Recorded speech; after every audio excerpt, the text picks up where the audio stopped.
अस्सलाम वालेकुम। आज हम बात करेंगे मोहब्बत सतरंगी के 91 एपिसोड के बारे में।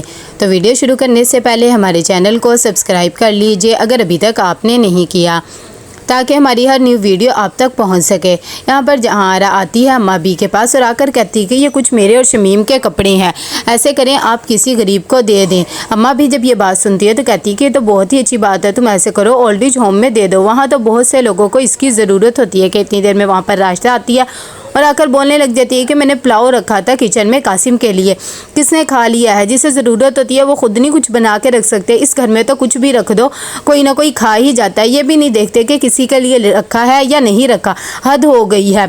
ये बात सुनकर जहारा कहती है कि क्यों इतना भड़क रही हो, मुझे भूख लग रही थी तो मैंने खा लिया है, वैसे भी एक खाने की चीज़ ही तो थी, तुम तो ऐसे कर रही हो जैसे पता नहीं क्या हो गया। अब अम्मा भी आप खुद ही देख ले, शुरुआत हमेशा यही करती है, मैं तो इसे कुछ भी नहीं कहती। ये बात सुनकर अम्मा भी उसे डांटती है और कहती है कि राजदा ऐसा नहीं करना चाहिए, अगर वो नहीं रहा है तो तुम कुछ और बना लो, इसमें कौन सा इतनी बड़ी बात है। यहाँ पर एनी आती है टीना के पास और आकर कहती है कि तुम्हें कुछ हारिस की खबर भी है या नहीं है, वो महजबीन के साथ शॉपिंग पे गया हुआ है, तुम्हें तो सिर्फ अरमान का पड़ा हुआ है, उसके साथ तुम्हारी इतनी दोस्ती अच्छी भी नहीं है, मेरे ख्याल से तुम्हें इस बारे में सोचना चाहिए।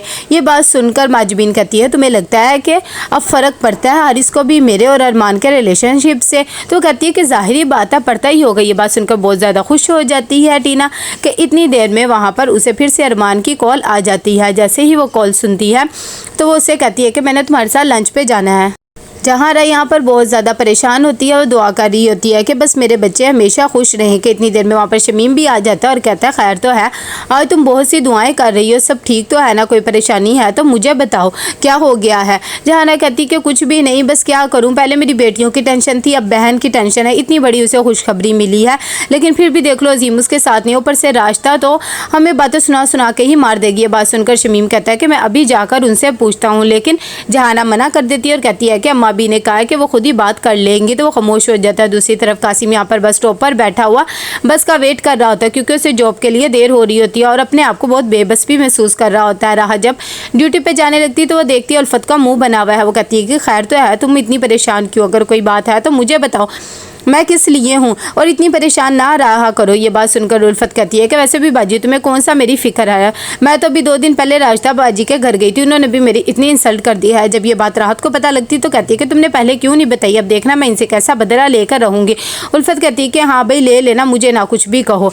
नीलोफर आती है यहाँ पर एहतशाम साहब के लिए खीर बनाकर, उन्हें कहती है कि तुम तो क्या अपने आप को बुरा समझ के बैठ गए हो, ये खीर खाओ, कितनी मज़े किया है। कि ये इतनी में जुबैदा भी वहाँ पर आ जाती है और कहती है कि हाँ भाई तुम दोनों तो ऐसे बातें कर रहे हो, कोई घर के मामला से भी खबर रखा करो, मुझे तो नीलोफर तुम्हारी भी समझ नहीं आती। नीलोफर कहती है कि भाई क्या हो गया, तुम तो हमेशा से ही परेशान रहती हो, और वैसे भी अगर मैंने खीर बना लिया और मेवाजात इसमें डाल दिए हैं तो क्या हुआ, ऐसे ही खीर मज़े की लगती है। यहाँ पर महनूर आती है हुमा के लिए जूस बनाकर। हुमा कहती है कि अपने हाथों से ही बनाया ना। कि इतनी देर में वहाँ पर अयान भी आ जाता है। महनूर उसे देखकर कहती है कि और सुनाओ तुम ठीक तो हो ना, मैं तुमसे एक बात करना चाह रही थी, क्या हम घर जा सकते हैं, बहुत ज़रूरी काम है, अगर तुम फ्री हो तो फिर चले जाते हैं।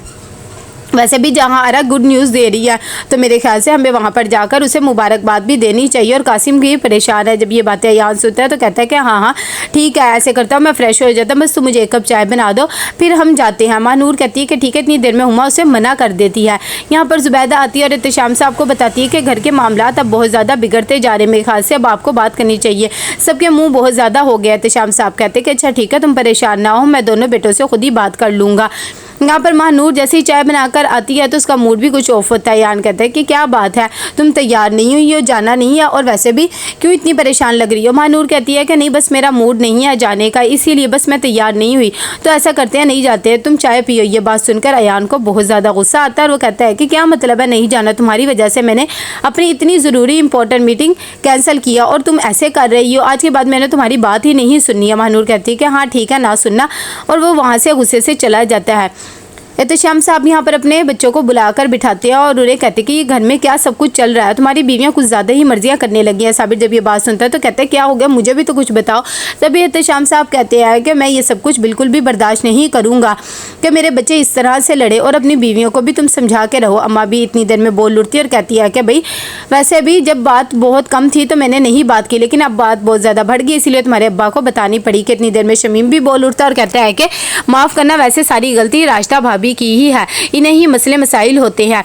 राशिदा जब ये बात सुनती है तो कहती है कि हाँ भाई, सबको मेरे से ही मसले मसाइल होते हैं, वैसे भी आप लोगों ने तो हमारी खुशियाँ खा ली हैं, ये सब करके भी आपको सुकून नहीं मिला। अम्मा भी फिर बोल उठती है और कहती है कि राशिदा बस तुम तो चुप ही हो जाओ, मुझे तो तुम्हारी समझ नहीं आती है कि तुम क्या सोचने लगी और क्या बोलने लगी हो। यहाँ पर राशिदा जाती है उठकर और अपने बेटे को जाकर उठाती है और कहती, कासिम क्या हो गया है, इतनी देर से तुम आकर सोए हुए और आज कितनी लेट आए हो, खैर तो है ना। तुम मुझे परेशान नज़र आ, लेकिन क्या करूँ, देखो तुम्हारी माँ तुम्हारे लिए कुछ भी नहीं कर सकती है, क्योंकि अब हमारे हालात पहले जैसे नहीं रहे हैं। जब कासिम ये बात सुनता है तो कहता है कि क्या करूँ अम्मी, आपको पता ही है कि बाहर कितनी ट्रैफिक होती है और बसों में आना जाना कौन सा कोई आसान काम है, इसीलिए बस थोड़ा सा थका हुआ हूँ और लेट भी हो गया था।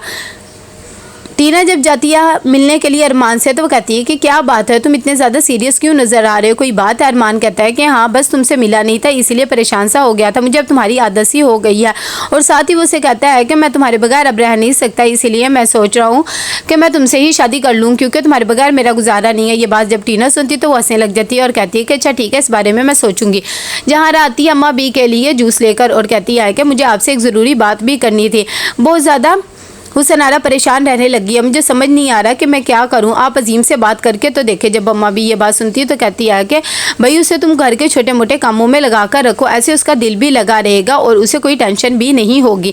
जहाना कहती है कि हाँ अम्मा भी ये भी मैं करके देख लूँगी, लेकिन कब तक, फ़िलहाल तो उसे अजीम की ज़रूरत है, मेरे ख्याल से आप एक दफ़ा बात करेंगी तो सब ठीक हो जाएगा। हुमा महानूर के पास आती है और उसे फिर से डांटने लग जाती है और कहती है कि भाई तुम्हें तो नाश्ते का कहा था, तुमने तो दोपहर करके रख दिया, ज़रा काम तुमसे जल्दी नहीं होता। महानूर कहती है कि बस मैं खाना लगा ही रही थी, क्या हो गया कि इतनी देर में वो देखती है अयान वैसे ही जा रहा होता है, वो फ़ौरन अयान के पास जाती है और उसे कहती है कि मैंने नाश्ता लगा दिया है, जल्दी से आ जाओ और कर लो। लेकिन अयान गुस्से में उतर कहता है कि मेरी ज़रूरी मीटिंग और चला जाता है। ये सब कुछ हुमा भी देख रही होती है और वो दिल ही दिल में खुश होती है और कहती है कि चलो इन दोनों के रिश्ते में दरार तो मैंने डाल ही दी है, अब बिल्कुल सब कुछ ठीक हो जाएगा। यहाँ पर महाजबीन जब हुसैनारा से बात करती है तो वो बहुत ज़्यादा खुश होती है, क्योंकि उसे खुशखबरी का पता लग जाता है कि इतनी देर में वहाँ पर हारिस भी आ जाता है। उसे कहती है कि मैं बाद में बात करूँगी। हारिस कहता है कि क्या बात है, आप बहुत ज़्यादा खुश नज़र आ रही है, मेरे लिए तो बस यही काफ़ी है कि आप खुश हैं और आप मुझे बताएंगे या ना बताएं, लेकिन आपको देखकर लग रहा है। महाजबीन कहती कि हाँ बात ही बहुत इंपॉर्टेंट है, क्योंकि इसीलिए मैं बहुत ज़्यादा खुश हूँ। तो कैसा लगा आपको एपिसोड, लाइक एंड शेयर करके लाजमी बताइएगा। अल्लाह हाफिज़।